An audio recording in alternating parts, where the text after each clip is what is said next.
آج ہم ایران اور اسرائیل کے درمیان جو 40 سال سے زیادہ پرانی دشمنی ہے، اس کی کچھ گہرائی میں بات کریں گے۔ جی ہمارے پاس ایک مضمون کے کچھ اہم نکات ہیں جو اس کافی پیچیدہ رشتے کی تاریخ بتاتے ہیں۔ صحیح۔ مقصد یہ سمجھنا ہے کہ بھئی دو ملک جو کبھی کہا جاتا ہے کہ قریب تھے، آج اتنے شدید مخالف کیوں ہیں؟ اور یہ واقعی ایک اہم نکتہ ہے جو آپ نے اٹھایا۔ ہاں، کیونکہ یہ جاننا بڑا حیران کن ہے کہ 1979 سے پہلے تو حالات بالکل ہی مختلف تھے۔ یقیناً۔ دیکھیں 1979 کے ایرانی انقلاب سے پہلے جب شاہ محمد رضا پہلوی تھے تو ایران اور اسرائیل میں باقاعدہ سفارتی تعلقات تھے۔ اچھا۔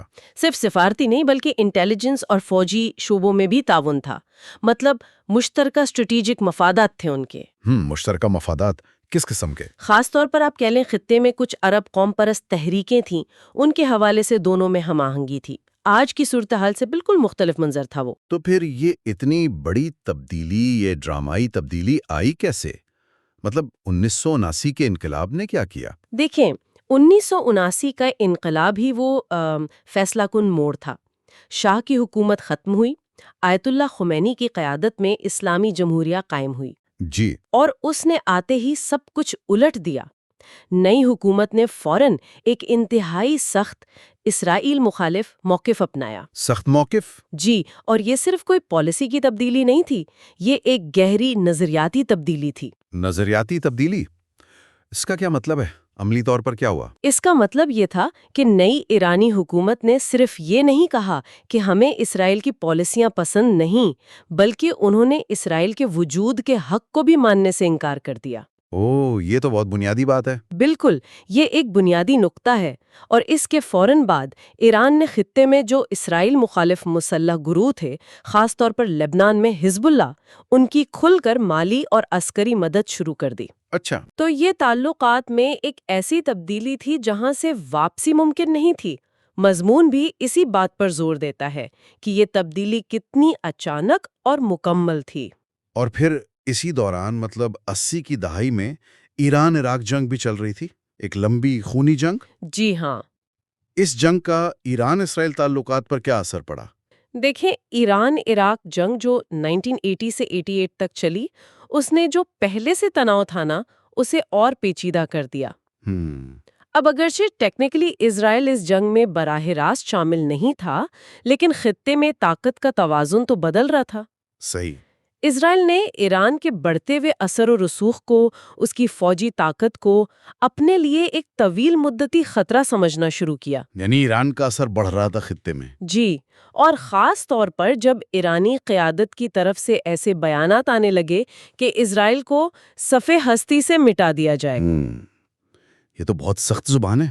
بالکل، تو اسرائیل کے جو خدشات تھے وہ حقیقی خطرات میں بدل گئے۔ یہ صرف باتیں نہیں تھیں، اسے ایک واضح دھمکی سمجھا گیا۔ تو گویا انقلاب نے نظریاتی بنیاد ڈالی اور پھر علاقائی جنگوں نے عملی طور پر اس دشمنی کو اور گہرا کر دیا۔ صحیح کہا۔ پھر 2000 کی دہائی سے ایک نیا مسئلہ سامنے آیا، جوہری پروگرام کا۔ یہ ایک بڑا مسئلہ بن گیا ہے نا؟ بالکل، اور یہ شاید کشیدگی کا سب سے خطرناک باب ہے۔ اسرائیل جو ہے وہ ایران کے جوہری پروگرام کو اپنے وجود کے لیے براہ راست خطرہ سمجھتا ہے۔ وجود کے لیے خطرہ؟ جی، مضمون کے مطابق بھی اسرائیل کا موقف بڑا واضح ہے کہ وہ کسی بھی قیمت پر ایران کو ایٹمی ہتھیار حاصل نہیں کرنے دے گا۔ یہ خدشہ اتنا شدید ہے کہ اس نے دونوں ملکوں کے تعلقات کو مستقل ایک آپ سمجھے بحرانی کیفیت میں رکھا ہوا ہے۔ اور اسی ایٹمی تناؤ کے ساتھ ساتھ ہم نے پراکسی جنگوں اور خفیہ کارروائیوں کا بھی سنا ہے۔ یہ کیا چیز ہے؟ جی ہاں، جب دو ملک براہ راست فوجی ٹکراؤں سے بچنا چاہتے ہیں تو وہ اکثر پراکسی جنگوں کا سہارا لیتے ہیں۔ اچھا، یعنی دونوں ممالک دوسرے ملکوں میں جیسے شام، لبنان، یمن یا غزہ وہاں اپنے اتحادی گروہوں کے ذریعے ایک دوسرے کے مفادات کو نشانہ بناتے ہیں۔ مطلب خود نہیں لڑتے، دوسروں کے ذریعے۔ بالکل، اور مضمون میں یہ بھی اشارہ ہے کہ اس میں مبینہ طور پر سائبر حملے بھی شامل ہیں، انٹیلیجنس آپریشنز ہیں، اور کبھی کبھی اہم شخصیات یا تنصیبات کو بھی نشانہ بنایا جاتا ہے۔ تو یہ ایک ایسی کشمکش ہے جو اکثر نظروں سے اوجھل رہتی ہے لیکن ہوتی بہت سنگین ہے۔ تو اب 4 دہائیوں سے زیادہ گزر گئے، آج ہم کہاں کھڑے ہیں، اس پوری دشمنی کا خلاصہ کیا بنتا ہے؟ آج بھی صورتحال یہ ہے کہ ایران اور اسرائیل ایک دوسرے کے سب سے بڑے علاقائی حریف ہیں۔ ان کی دشمنی صرف ان دو ملکوں کا معاملہ نہیں ہے۔ نہیں، یہ پورے مشرق وسطی کی جیو پالیٹکس پر، اتحادیوں کے نیٹ ورکس پر اور علاقے کے استحکام پر گہرے اثرات ڈال رہی ہے۔ یہ ایک ایسی گہری خلیج بن چکی ہے جسے فی الحال بھرنا ناممکن لگتا ہے۔ تو اگر ہم سمیٹیں تو جو تعلقات کبھی تعاون والے تھے وہ انقلاب کے بعد نظریاتی دشمنی میں بدلے۔ جی، علاقائی تنازعات نے اس آگ کو اور ہوا دی، اور پھر جوہری پروگرام اور یہ پراکسی جنگیں، اس نے اسے ایک بہت ہی خطرناک محاذرائی میں بدل دیا ہے۔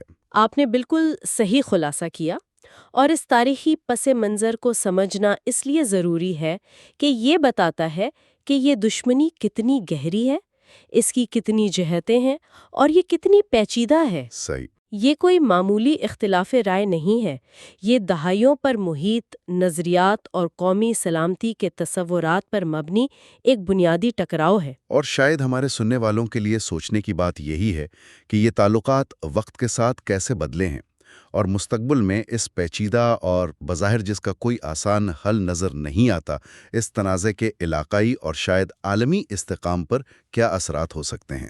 بالکل، یہ ایک اہم سوال